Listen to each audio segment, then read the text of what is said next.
आज हम देखेंगे array in C plus plus.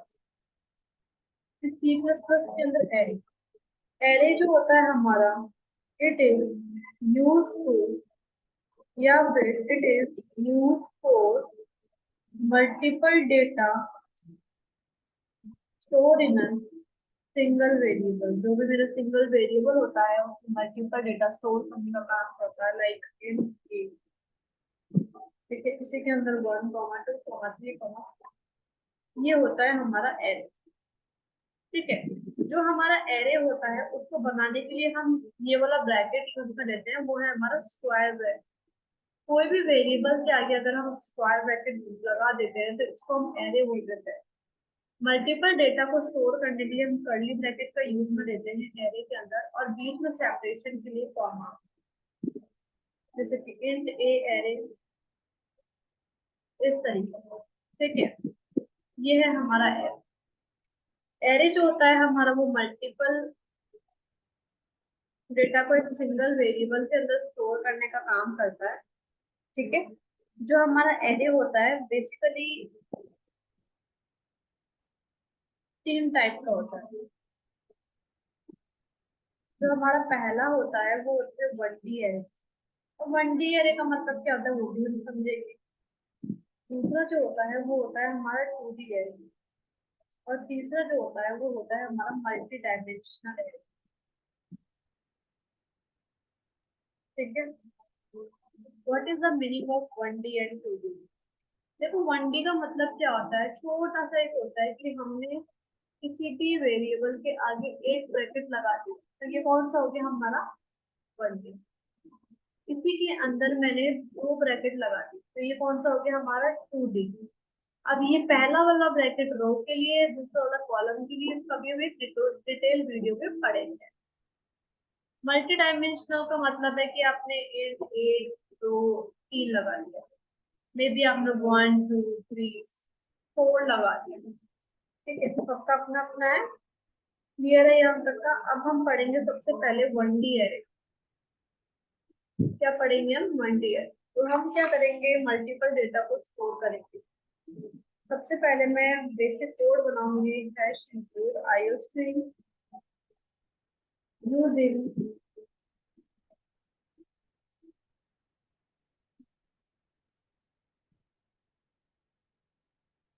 Using namespace as void main int main return 0।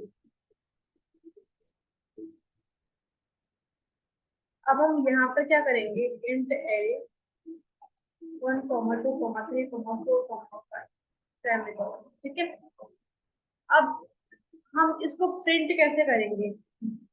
Suppose मेरे को क्या करना है, 1 को प्रिंट करवाना, तो मैंने A0 लिखा और इसको मैंने रन कर दिया।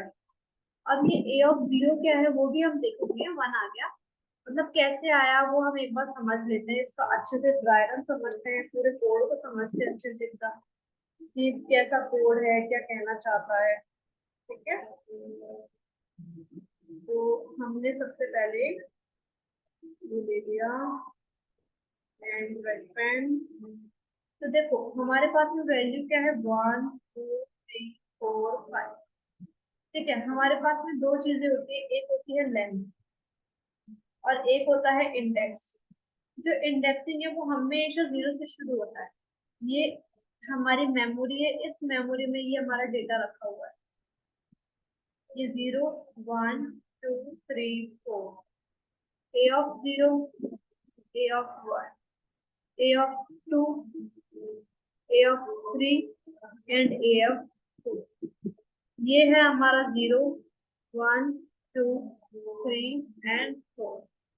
इंडेक्स जो होता है वो हमेशा लेंथ से एक कम चलता है, इस बात का हमेशा ध्यान रखना होगा। लेंथ का मतलब होता है कितना है, 1, 2, 3, 4, 5, यानी कि एक रो में कितने कॉलम है उसको हम लेंथ बोल देते हैं। और इंडेक्सिंग हमेशा 0 से शुरू होती है, इसको हम एक्सेस कर सकते हैं। जैसे कि मेरे को एक्सेस करना था यहाँ पे 1 को, अब मेरे को इसको एक्सेस करना है तो मैं यहाँ पे क्या लिख दूंगी, 4 लिख दूंगी। इस तरीके से तो बोला जाएगा। अब मेरे को क्या करना है, इसको पूरा प्रिंट करना है, तो वो मैं पूरा कैसे प्रिंट करूंगी, और कोई भी रैंडम वैल्यू ले लेती हूँ। इंट ए एरे 34 12 57 12 89 56। सबसे पहले हम एक फोर लूप चलाएंगे। इंट आई को मैंने जीरो से शुरू करा, because of indexing in zero, और कहाँ तक लेकर जाऊंगी मैं, लेंथ तक 1 2 3 4 5 6, यानी कि 6 तक लेकर गई मैंने, और आई प्लस प्लस करा। सी आउट के मैंने अंदर प्रिंट कर दिया ए ऑफ आई, और यहाँ पर मैंने एंटर लगा दिया, स्पेस लगा देते हैं, ज्यादा अच्छा रहेगा। अब हमने रन किया।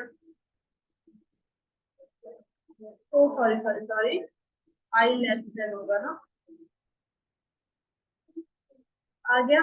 अब हम ये समझते हैं कि भाई ये जो नंबर है वो कैसे प्रिंट हुआ।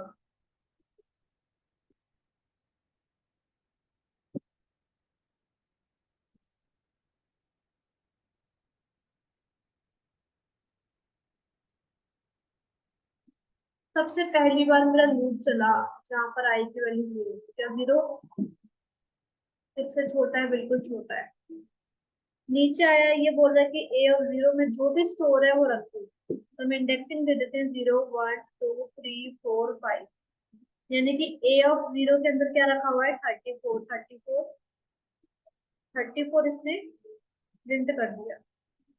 अब आई प्लस प्लस, आई की वैल्यू हो चुकी है 1, ए ऑफ वन के अंदर क्या रखा हुआ है 12, इसने 12 प्रिंट कर दिया। आई प्लस प्लस, फिर आई प्लस प्लस होने के बाद में ए ऑफ टू के अंदर देखो क्या रखा हुआ है 67, फिर आई प्लस प्लस होगा, ए की वैल्यू 3, क्या रखा हुआ है 12, फिर आई प्लस प्लस ए ऑफ 4, फिर क्या रखा हुआ है 89, तो यहाँ पे 89 आ जाए, फिर ए ऑफ 5, 5 लेस देन 6 7 8, लास्ट में आ गया हमारा 52। इस तरीके से हमारी जितनी भी वैल्यूज की एरे की वो प्रिंट हो चुकी है इस लूप के थ्रू। बहुत इजी था। अगर इसी को हमको रिवर्स प्रिंट करना हो एरे को, तो हम क्या कर देंगे, इसको मैं 6 से चला दूंगी, और लेस देन जीरो और आई माइनस माइनस, तो जो भी हमारा एरे है वो रिवर्स में आ जाएगा।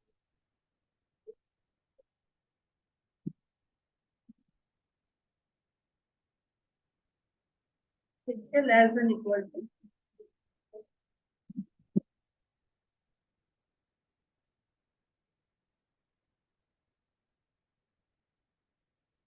5 से चला दीजिए। वो एक गार्बेज वाली ले लेता, क्योंकि हमने एक स्पेस एक्स्ट्रा दे दिया था उसमें ना, तो अगर खाली होगा तो खाली में वो कुछ ना कुछ तो ले गई, और वो जो वैल्यू होगी वो होगी हमारी गार्बेज है।